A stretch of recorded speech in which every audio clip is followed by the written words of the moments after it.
आइए पढ़ते हैं हरिहर काका संचयन का पहला चैप्टर। इस कहानी का सारांश हम 10 मिनट के अंदर खत्म करने की कोशिश करते हैं। लाइन बाय लाइन एक्सप्लेनेशन के लिए आप मेरा दूसरा वीडियो देखिएगा, जिसमें एक एक लाइन पढ़ पढ़ करके उसकी व्याख्या समझाई गई है। शुरू करते हैं। हरिहर काका कोई असाधारण इंसान नहीं है। वो ना वे क्रांतिकारी है, ना विद्रोही है, ना किसी आंदोलन का चेहरा। वे बस एक सीधे साधे मेहनती ईमानदार किसान है। ऐसा इंसान जो पूरी जिंदगी दूसरों के लिए जीता है और खुद अंत में अपने लिए कुछ भी नहीं बचा पाता। कहानी की शुरुआत होती है एक अजीब सी चुप्पी से। हरिहर काका पहले ऐसे नहीं रहे। वे कम बोलते हैं, लोगों से नजरें चुराते हैं और मन ही मन जैसे बहुत कुछ हो लेकिन उनके पास कहने की ताकत ना बची हो। कथावाचक यानी मिथिलेश्वर जी उन्हें देखते हैं, उसी गांव में रहते हैं और उन्हें देखते हैं और महसूस करते हैं ये चुप्पी उनकी सामान्य नहीं है। ये चुप्पी किसी हार की वजह से नहीं है, बल्कि लगातार प्रताड़ना सहते रहने की वजह से हुई है। हरिहर काका इमोशनली एग्जॉस्टेड है। हरिहर काका एक गांव में रहते हैं जहाँ ठाकुरबाड़ी यानी मंदिर सिर्फ पूजा की जगह नहीं बल्कि सत्ता और डर का केंद्र है। गांव की जमीन, फैसले, सामाजिक दबाव और सब कुछ किसी न किसी तरह ठाकुरबाड़ी से परोक्ष या प्रत्यक्ष रूप से जुड़ा है। हरिहर काका के पास भी जमीन है। यह जमीन उनकी ताकत भी है और उनके लिए अभिशाप भी। उनके 3 भाई हैं, सबकी शादी हो चुकी है, सबके बच्चे हैं, मगर हरिहर काका के नहीं।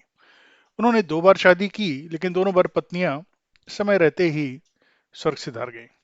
बिना संतान के वे अपने भाइयों के साथ रहते हैं और यह एक संयुक्त परिवार है।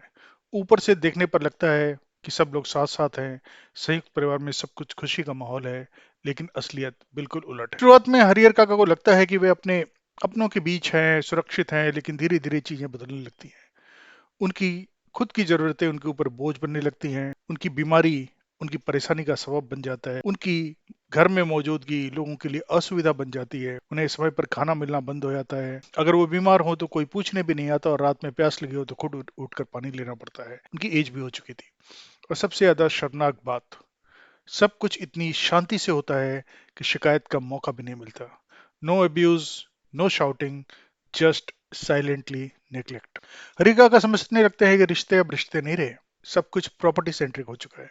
एक दिन घर में मेहमान आते हैं, अच्छा खाना बनता है, पूड़ियाँ, रोटी, सब्जी, रायता और तरह तरह के व्यंजन। सब लोग भरपेट खा कर जाते हैं।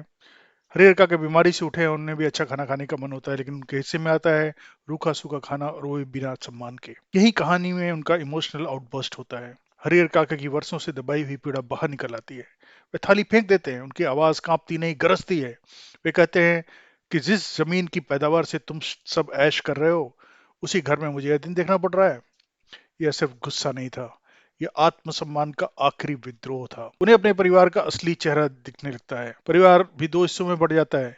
कुछ लोग बोलते हैं कि हरिहर काका की कहीं अपनी जमीन किसी और को ना दे दें, और दूसरी तरफ वो अचानक प्यार, सेवा और चिंता दिखावा करना शुरू कर देते हैं। अब उन्हें अच्छा अच्छा खाना मिलने लगता है, उनके हाल चाल पूछे जाते हैं, घर के बुजुर्ग की तरह उनको ट्रीट किया जाता है। लेकिन हरिहर काका समझ जाते हैं कि यह प्यार नहीं, एक इन्वेस्टमेंट है ताकि उनकी जमीन हथियाई जा सके। इस कहानी में सबसे इम्पोर्टेंट पात्र एक महंत है, जो ठाकुरबाड़ी यानी मंदिर का महंत है। और यही कहानी में ठाकुरबाड़ी के महंत का प्रवेश होता है उस इमोशनल आउटबर्स्ट के बाद। महंत बहुत चालाक है, वो सारी चीजें देख लेता है। वो सीधे सीधे जमीन की बात नहीं करता, क्योंकि जमीन तो उसको भी चाहिए होती है मंदिर के लिए। वह हरिहर काका से उनकी आत्मा की बात करता है, मोक्ष की बात करता है, स्वर्ग, नर्क, पुण्य, पाप। हरिहर काका को समझाता है परिवार तो स्वार्थी होता है, असली सहारा सिर्फ भगवान है। वह ये भी कहता है तुम्हारी पत्नी की अकाल मृत्यु तुम्हारे अपने पिछले जन्म के पापों का फल है। तुम्हारी संतान ना होना ईश्वर की एक परीक्षा है। अगर ठाकुरबाड़ी के नाम जमीन कर दोगे तो सारे पाप कट जाएंगे और तुम्हें मोक्ष की प्राप्ति होगी। यहाँ पर धर्म सहारा नहीं, हथियार बन जाता है। महंत हरिहर काका की सबसे कमजोर जगह पर वार करता है, जो कि है उनका अकेलापन। वो उन्हें भविष्य का डर दिखाता है, मृत्यु के बाद की कल्पनाएं दिखाता है, और बोलता है कि लोग तुम्हें याद रखेंगे, तुम्हारी कीर्ति अमर रहेगी अगर तुमने मंदिर के नाम अपनी जमीन कर दी। सो पूरी तरीके से इमोशनल मैनिपुलेट करना शुरू कर देता है। हरिहर काका उलझ जाते हैं। एक तरफ तो परिवार ने उन्हें अपमानित किया, दूसरी तरफ धर्म उन्हें अपनाने का दिखावा कर रहा है, और दोनों तरफ से वो यूज किए जा रहे हैं। जब मैं इनको लगता है कि हरिहर काका अभी भी फैसला नहीं कर पा रहे हैं, तो वो ज्यादा दिन तक वेट नहीं कर पाता और अपना असली रूप दिखाता है। हरिहर काका को किडनैप, अपहरण कर लिया जाता है। उन्हें ठाकुरबाड़ी में बंद कर दिया जाता है और वहां पर जबरदस्ती गुंडों को बुला करके अंगूठा लगवाने की कोशिश की जाती है। यह पल कहानी का सबसे डरावना पल है। वह धर्म जिसे लोग पवित्र मानते हैं, वही धर्म अब गुंडागर्दी में बदल चुका है। खैर, हरिहर काका के भाई पुलिस को बुलाते हैं। पुलिस ठाकुरबाड़ी पर छापा मारती है और वहां से हरिहर काका को बंधक जहां पर बना के रखा गया था वहां से मुक्त कराया जाता है। महंत और उसके लोग बेनकाब हो जाते हैं। गांव में तरह तरह की बातें शुरू हो जाती है। कहानी यह बताती है कि धर्म अगर इंसानियत खो दे तो सबसे खतरनाक भी बन जाता है। लेकिन कहानी यही खत्म नहीं होती। हरिहर काका का परिवार, उनके भाई का परिवार घबरा जाता है। उन्हें अब डर लगने लगता है जैसे महंत ने उनको धमकाया है जबरदस्ती, वैसे ही कहीं हरिहर काका महंत को या किसी और को जमीन ना दे दें, और अगर ऐसा हुआ तो उनका भविष्य खतरे में पड़ जाएगा। अब खेल का दूसरा चरण शुरू होता है उनके अपने ही परिवार से। दबाव और डर का खेल।